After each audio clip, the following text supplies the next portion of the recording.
بخیل سړی دا د الله په ورکړه باندې خپي چې الله دا پلاني له ولې دا کار وکړه. علما وایي دا بخل چې دی دا ولنۍ پوړۍ د حسد ده چې نن بخیل شوي سبا د بل څه کینه دې پیدا کېږي. او بخل چې دی دا د شیطان پړی کلکوي او په بخل باندې رحمان ذات خفه کېږي. حدیث کې راځي مومن به بخیل او خائن دی، دا د کامل مومن نشان دی.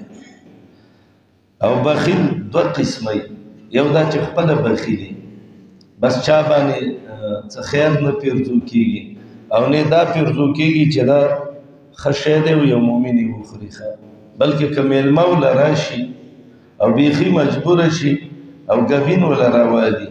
لکه تاسې مفید کې قصه ویلې ده چې هغه میلمه راغلی و هغه سړي وله ګبین راواغسته، نور څه نه ورته ویلې که پلاني کلي له ځای ویلې نه ځم ورته ویلې د باندې ناوخته به شي، وایي وږی یم لذت یې ناوخته شي.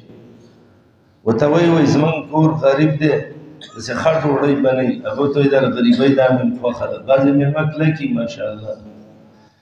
نو چې اخر یې کور کې ښځې ته یې وویل یاره شی نه ځي دا څه شات ګبین هم در کړي دي دا یو پلیټ کې واچوه. مفید طالبین کې قصه ده که نه، هغه چې مخې له راوړ بیا یې هم پرې نه پیرزو کېده چې ډوډۍ ورښکته کوله ورته ودرېږه زه ته یو خبره وکړم. وایي څنګه؟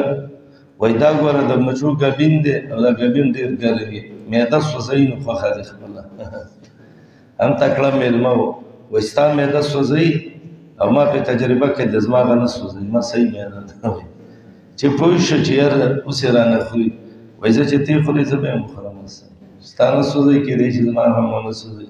یو داسې بخیلي، یو داسې بخیلي چې هغه متعدي بخیلي، بل به خیرات کوي دی کلمې خوري پې چې دله یې ورکوي مال یې ولې نه راکوي او ولې دا روپۍ لګوي.